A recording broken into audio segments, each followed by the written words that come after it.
Live TV, सच सबसे आगे। Hello, मेरा नाम राशिद ज़हीर है और आप देख रहे हैं the live TV. International media में और पूरी दुनिया के बड़े अखबारों में एक खबर ये छपी है जो पूरी चर्चा का विषय बनी हुई है कि रशिया इजराइल पर हमला कर सकता है। ये शब्द हमारे नहीं हैं, अखबारों में राष्ट्रपति पुतिन यानी कि जो रशिया के राष्ट्रपति हैं उनके शब्दों को इस तरह से छापा गया है कि यदि इजराइल और फ़लस्तीन का जंग ये बढ़कर के दूसरी सीमाओं में जाती है, जैसे कि सीरिया में या लेबनान में, तो हमें इजराइल पर हमला करना पड़ेगा। ये शब्द हैं राष्ट्रपति व्लादिमीर पुतिन के। और ये शब्दों की जो गहराई है वो इस बात से नापी जा सकती है कि जब से ये बयान आया है अमेरिका और इजराइल में बाकायदा खलबली मच चुकी है और वो ये जान चुके हैं कि यदि रशिया इस लड़ाई का हिस्सा बन जाएगा तो उसके बाद कंडीशन ये होगी कि जिस इजराइल को अमेरिका ने इस जगह पर एक छोटा सा मुल्क बसाने के साथ साथ जो उसको हथियारों की फराहमी दी है और उसको जो इस पूरे एरिया के अंदर गुंडागर्दी करने का एक बाकायदा लाइसेंस मिला हुआ है और जिसकी वजह से इस पूरी बेल्ट में इतनी छोटा सा मुल्क, इतनी छोटी सी जमात पूरे एरिया को डिस्टर्ब करती है, उसमें वो नाकाम रहेगा। अब आपके जहन में सवाल ये है कि रशिया का क्या मतलब है, रशिया क्यों हमला करेगा? भाई ये झगड़ा फ़लस्तीन और इस समय इजराइल का है, वहाँ पर इजराइल अपनी बमबारी करके जुल्म सितम कर रहा है, तो ये क्यों करेगा? क्या इजराइल ये जो ओआईसी के मुल्क है 57 मुल्क, ये मुस्लिम मुल्क हैं, क्या रशिया भी मुस्लिम मुल्क है? ये क्यों करेगा? हाँ, मैं बता देता हूँ ये क्यों करेगा। बेसिकली सीरिया के अंदर रशिया के बड़े बड़े एयर बेस हैं, नेवी बेसिस हैं और सीरिया के अंदर उसका एक अमल दखल है। 2018 में ही जब अमेरिका और यूके ने बाकायदा हमला सीरिया पे किया था, उस समय उसको बचाने वाला रशिया था और उससे पहले से ही और उसके बाद से रशिया का दखल सीरिया के अंदर बहुत ज़्यादा है और इसने मिलियन ऑफ डॉलर यहाँ पर इन्वेस्ट किए हुए हैं। नेवी बेस है, मेमिंग करके एक बहुत बड़ा एयर बेस है वहाँ पर, एक टार्टस के अंदर जो है नेवी बेस है, तो उसने अपनी वहाँ का बाकायदा आर्मी को डिप्लॉय कर रखा है। और इजराइल ने अभी फ़लस्तीन के साथ साथ सीरिया पे भी और लेबनान पर भी बाकायदा मिसाइल दागे हैं। ये काम इजराइल पहले भी कर चुका है। 2018 में जब इजराइल ने वहाँ पर आतंकवादी अड्डों को ख़त्म करने के नाम पर बहुत बड़ी बमबारी की थी, तो उस वक्त रशिया ने बहुत ज़्यादा अपोज किया था, कंडेम किया था। तो उस सूरत में नेतन्याहू के शब्द आप देख सकते हैं कि बाकायदा उसने रशिया के जो व्लादिमीर पुतिन हैं राष्ट्रपति, उनको कन्विंस किया और उनको कहा कि मैं भविष्य में आपके एयरबेस की और आपकी आर्मी की एहतियात रखते हुए हमले करूँगा। उस सूरत में 2019 की आप खबर देख सकते हैं द टाइम्स ऑफ इसराइल की, कि उसके अंदर बाकायदा राष्ट्रपति व्लादिमीर पुतिन ने कहा कि नेतन्याहू से कि यदि आप अगर पीएम नहीं होते तो मैं अब तक इजराइल पर हमला कर चुका होता। तो उस समय भी रशिया ने बहुत आगे इस बात को की थी, लेकिन अब चूंकि सीरिया के अंदर उसकी बाकायदा इंटरेस्ट है, उसके एयर बेसिस हैं, उसके नेवी बेसिस हैं और ये हमला इस समय इजराइल खाली फ़लस्तीन पर नहीं, सीरिया पर भी कर रहा है और लेबनान पर भी कर रहा है, सिर्फ इसलिए कि यहाँ पर उसका आरोप यह है कि हमले होते हैं। हालांकि लेबनान की तरफ से 2-3 मिसाइल वहाँ दागे गए हैं, लेकिन वो सीरिया पर भी हमला कर रहा है। सीरिया पर अगर उसके हमले बढ़ गए और ये झगड़ा बढ़ा तो व्लादिमीर पुतिन के जो शब्द हैं कि ये झगड़ा अगर आपका लंबा खिंचा, ये जंग अगर लंबी खिंची तो हम आप पर आक्रमण कर देंगे। तो ये बहुत बड़ी सनसनी है। इजराइल की भी सिट्टी पुट्टी गुम हो सकती है और हो भी चुकी होगी।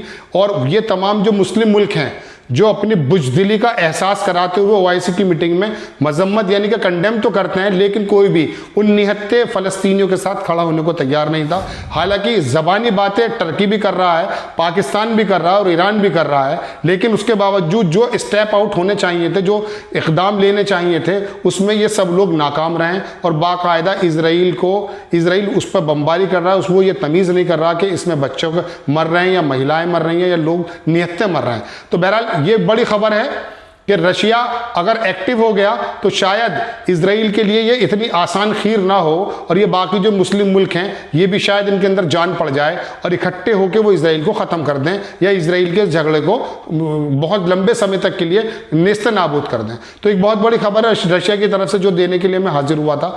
अब इसके साथ साथ मैं आपको 2 बातें और बताना चाहता हूँ कि बेसिकली इसमें 2 बातें और भी हैं। जहाँ रशिया इस बात को जानता है कि अमेरिका का पिट्ठू इजराइल एक जमाने से है। सिक्के के दो पहलू कह सकते हैं आप, इजराइल और अमेरिका। और इतना छोटा सा मुल्क है और इतनी छोटी सी जमात है, ये 1.25 करोड़ के करीब बताते हैं, 90 लाख यहाँ लोग हैं, जिसमें 66 लाख लोग यहूदी हैं इजराइल के अंदर, और बाकी यहूदी दुनिया के दूसरे खित्ते में, दूसरे रीजन के अंदर फैले हुए हैं। तो ये 66 लाख लोगों ने जो गंदगी फैला रखी है पूरे मिडिल ईस्ट के अंदर, पूरे एशिया के अंदर, जो भी झगड़ा होता है उसके अंदर इजराइल का अक्सर रोल निकल के आता है। और बाकायदा ये हथियारों का इतना बड़ा सप्लायर है कि पूरी दुनिया में 87% यानी कि 87% ड्रोन जो बनाता है वो इजराइल बनाता है। पूरी दुनिया के अंदर जो सबसे बड़ा हथियारों का सप्लायर है, बेचने वाला है, वो भी यही है।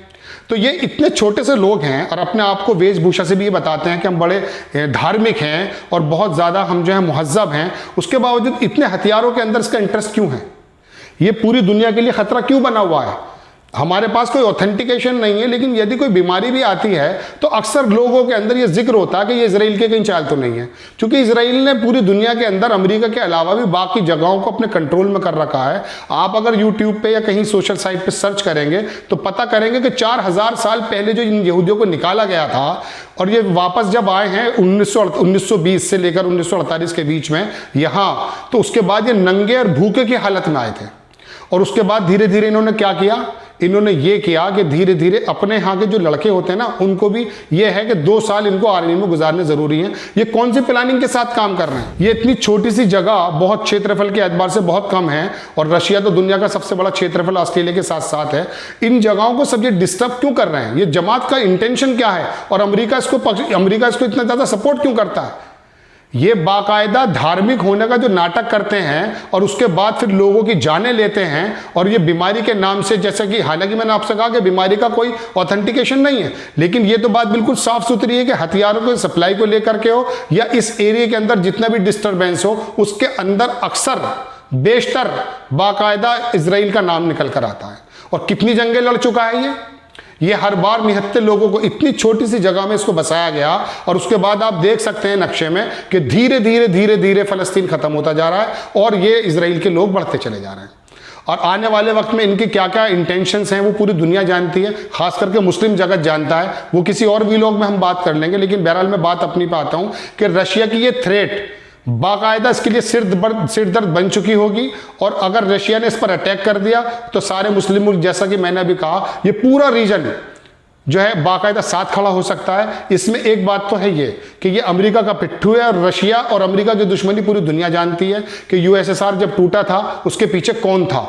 ये पूरी दुनिया जानती है कि तालिबान के जरिए बाकायदा अमेरिका ने किस तरह से रशिया को तोड़ने का काम किया था।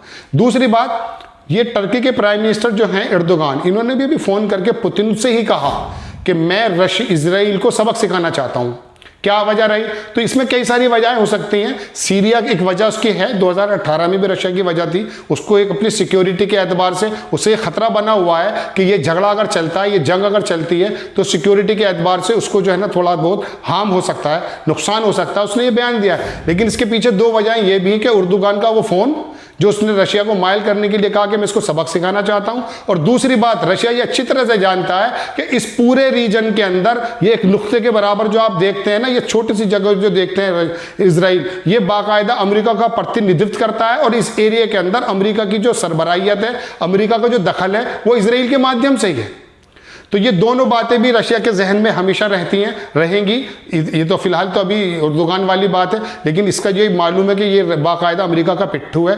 इस बिहाफ पर भी अगर रशिया एक्टिव रोल प्ले करने के लिए आगे बढ़ा तो बिल्कुल ऐसी सूरत निकल सकती है कि ये तमाम मुल्क और तमाम जो बेल्ट है इकट्ठे होकर के इजराइल पर हमला कर दें। लेकिन मैं पूरी दुनिया के लोगों से एक बात ये कहना चाहता हूँ कि इतनी सी छोटी सी जमात, इतनी सी छोटी सी जगह में ये रहते हैं और इनकी प्लानिंग्स पूरी दुनिया को लेकर के है।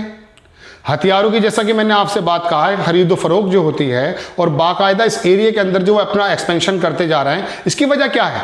भाई आप 1.25 करोड़ लोग हैं और आपने अपने यहाँ एक ये कानून बना रखा है कि हमारा हर एक लड़का 2 साल आर्मी में गुजारेगा। तो पूरी दुनिया में तो ऐसा कहीं नहीं होता। आप अपने लड़कों को, अपने नौजवानों को क्या बनाना चाहते हैं?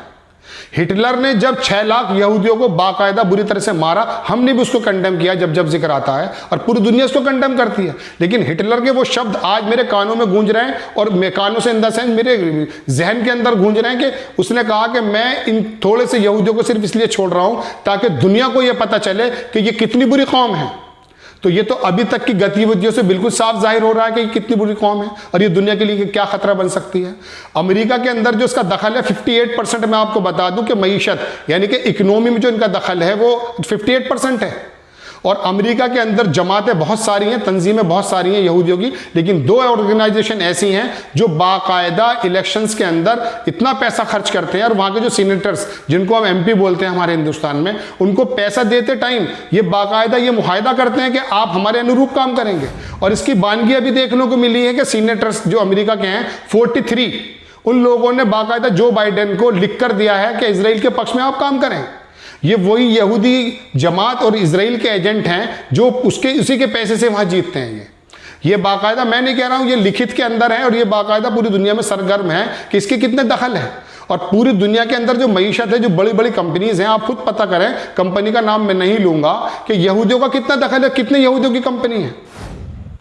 तो कहने का मतलब, एक बात मैं साथ साथ और जोड़ देता हूं इनके बारे में बताने के लिए कि ये छोटी सी जमात कैसी है। आपके यहाँ फोर्ड गाड़ियां चलती हैं, हेनरी फोर्ड इसका एक मालिक हुआ करता था 1920 और 22 में। उसने 2-3 साल कुछ कॉलम लिखे हैं, हालांकि वो ट्रक बनाने की उस जमाने में कंपनी थी, और उसने ही गरीब आदमियों को गाड़ी देने का सपना पहली बार देखा था। जैसा कि हमारे यहाँ टाटा ने नैनो के बारे में बात कही थी, ऐसे ही हेनरी जो फोर्ड है इसने भी ये बात कही थी। इसने अपने मज़ामीन में यानी कि अपने जो बातें लिखी हैं उसमें 1-2 बातें मैं आपको बताता चलूं और उसके बाद अपनी बात को खत्म करूंगा, कि उसने साफ कहा था कि ये यहूदी जमात, ये इजरायली की जो लोग हैं, ये यूज जो हैं, ये अमेरिका को एक दिन अपने इख्तिदार में कर लेंगे, अपने कंट्रोल में कर लेंगे, और अमेरिका इनकी बाकायदा छावनी बन जाएगा। ये शब्द है छावनी के जो मैं आपको बता रहा हूं। आज अमेरिका इनको इस तरह से इस्तेमाल करता है और छावनी बना हुआ है कि पूरी दुनिया के लिए और खास करके इस बेल्ट के लिए इजराइल इतना छोटा सा मुल्क, इतनी छोटी सी जमात पूरी तरह से खतरा बनी हुई है, और अमेरिका उसको तहफ़्फ़ुज़ देता है, हिफाजत देता है, और उसके शाना बशाना यानी कि कंधे से कंधा मिला के खड़ा होता है। तो पूरी दुनिया के हर इंसान को यहूदी जमात के बारे में, ज्यूज़ के बारे में जानने की ज़रूरत है कि आखिर इनकी इंटेंशन क्या है। हम तो जानते हैं इसकी इंटेंशन क्या है, किसी और व्लॉग में मैं डिटेल में बता दूंगा कि यहूदी जमात कहाँ से आई थी। 4000 साल पहले इस जगह से इनको निकाला गया था, तब तो इस्लाम भी मौजूद नहीं था, मुसलमान भी मौजूद नहीं थे। तो अब आपने इस्लाम के मानने वालों को मारा। 4000 साल पहले की गलती को आज के मुसलमान और आज के इस्लाम से लेंगे आप। इसने ये नहीं सोचा अपने बमबारी के जरिए कि कितने बच्चे मर रहे हैं, कितनी औरतें मर रही हैं, कितने निहत्ते लोग मर रहे हैं। फलस्तीन के मुसलमानों के लिए कितना जुल्म और सितम इसने कहर रखा है, ये पूरी दुनिया जानती है। और वो बड़े बड़े मुल्क इसके पक्ष में खड़े हो गए हैं। वो तो चूंकि इंसान आप भी हैं और हम भी हैं, उन्हीं मुल्कों के लोग सड़कों पर उतर के अपनी सरकारों के खिलाफ बात कर रहे हैं और फलस्तीन के हक में बात हो रही है। वजह उसकी है कि पहले इंसानियत होती है। तो यहूदी जमात के बारे में बहरहाल मैं अपनी बात पर टॉपिक करके बात को खत्म करता हूं कि रशिया एक्टिव रोल प्ले कर सकता है, और इसके इस वक्तव्य से जो पुतिन ने दिया है, नींद उड़ी हुई है इस वक्त अमेरिका की भी और इजराइल की भी। और बहुत जल्द आप ये देख सकते हैं कि शायद अगर रशिया इसके अंदर कूद गया तो ये पूरी बेल्ट आ जाएगी, और उसके बाद फिर दुनिया किस मौके पर मुहाने पर पहुंच जाएगी, इसका अंदाजा आप हमेशा से लगा सकते हैं। थर्ड वार का हम जिक्र करते हैं, हम अब भी नहीं चाहते कि वो वार हमारी जिंदगियों में आए, हमारी नस्लों की जिंदगियों में आए, लेकिन इस तरह के हालात इस छोटे से मुल्क ने कर दिए हैं कि ये पूरी इंसानियत के लिए खतरा है। और हिटलर के वो शब्द दुनिया के हर एक आदमी के लिए इबरत का निशान है कि उसने कहा था कि मैं छोटे से या थोड़े से यहूदियों को सिर्फ इसलिए छोड़ रहा हूं कि ये कितनी बुरी कौम है, ये आप लोग जानें।